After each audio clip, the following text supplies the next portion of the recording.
உள்ளொன்று வைத்து புறமொன்று பேசுவோர் உறவு கலவாமே வேண்டும் அப்படின்னு வள்ளலார் சொல்றாரு. அதே மாதிரி நேர்ல பாக்குறத தவிர வேற எதையும் பேசாத அப்படின்னு ஔவையார் வந்து அவங்களுடைய ஆத்திச்சூடியில சொல்றாங்க. இந்த நடிக்கிறவங்க, புரணி பேசுறவங்க, இவங்கெல்லாம் வந்து ரொம்ப நாள் சர்வை பண்ண முடியாது. ரொம்ப நாளைக்கு ஆக்ட் பண்ணிட்டே இருக்க முடியாது. Be what you are. நாம வந்து நாமாகவே இருந்தோம் அப்படின்னு சொன்னாதான் வாழ்க்கை வந்து அர்த்தமுள்ளதா இருக்கும். ஒரு இடத்துல சர்வை பண்ணணும் அப்படின்ற ஒரே காரணத்துக்காக நாம வந்து நடிச்சுக்கிட்டே இருக்க முடியாது. நாம் இல்லாத வேற ஒருத்தங்களா நடிச்சிட்டு இருக்க முடியாது. எல்லார்கிட்டயும் நல்ல பேர் வாங்கணும் அப்படின்றதுக்காக நம்ம வந்து எல்லாரையும் ப்ளீஸ் பண்ணிக்கிட்டே, இந்த ஃபுட் லிக்கிங் சொல்லுவாங்க, அந்த மாதிரி எல்லாரையும் ப்ளீஸ் பண்ணிக்கிட்டே வந்து இருக்க முடியாது. யாராவது நம்மளை பத்தி தவறா பேசிட்டாங்களா, இல்ல நமக்கும் வேற ஒருத்தருக்கும் மிஸ் அண்டர்ஸ்டாண்டிங்கா, what I would suggest is, there is a saying, the shortest distance between any two distant points is a straight line.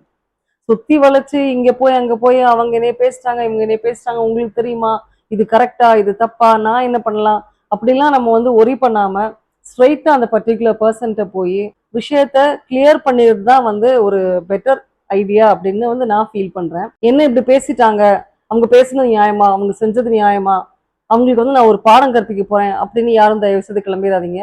யாரும் யாரையும் மாற்றவே முடியாது. ஒரு potato is always a potato. ஒரு bitter gourd it's always a bitter gourd. Mango is always a mango. ஒரு bitter gourd மேங்கோவா ஆக முடியாது.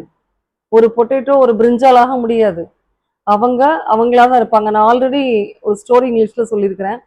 எப்படி வந்து ஒரு பாவக்காய வந்து நீங்க கங்கையில போய் குளிப்பாட்டினாலும் அதனுடைய பாவம், அதனுடைய கசப்பு வந்து குறைய போறதில்ல.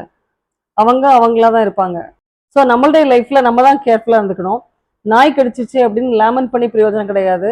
ஏன்னா கடிக்கிறது நாயினுடைய தன்மை, குறைக்கிறது கடிக்கிறது நாயினுடைய தன்மை. நம்ம தான் கவனமா இருந்துக்கணும். இந்த உலகம் வந்து ஃபேக் பீப்புளை விரும்புற மாதிரி, ரெக்கக்னைஸ் பண்ற மாதிரி ஸ்ட்ரைட் ஃபார்வர்ட் பீப்புளை வந்து மதிக்கிறது இல்ல.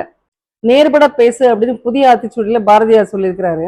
But there is a proverb that goes like this: straight trees are cut first. நேரான மரங்களே முதல்ல வெட்டப்படுகின்றன. ஒருத்தங்க வந்து நம்மளை ஒரு தரம் கஷ்டப்படுத்திட்டாங்களா, காயப்படுத்திட்டாங்களா, இல்ல அவமானப்படுத்திட்டாங்களா, அவங்கள வந்து 100% நம்ம மன்னிச்சிடலாம். ஆனா மறக்கிறது, நல்ல மாட்டுக்கு ஒரு சூடு அப்படின்னு பழமொழி உண்டு. So be careful and don't give another chance to anybody to hurt you.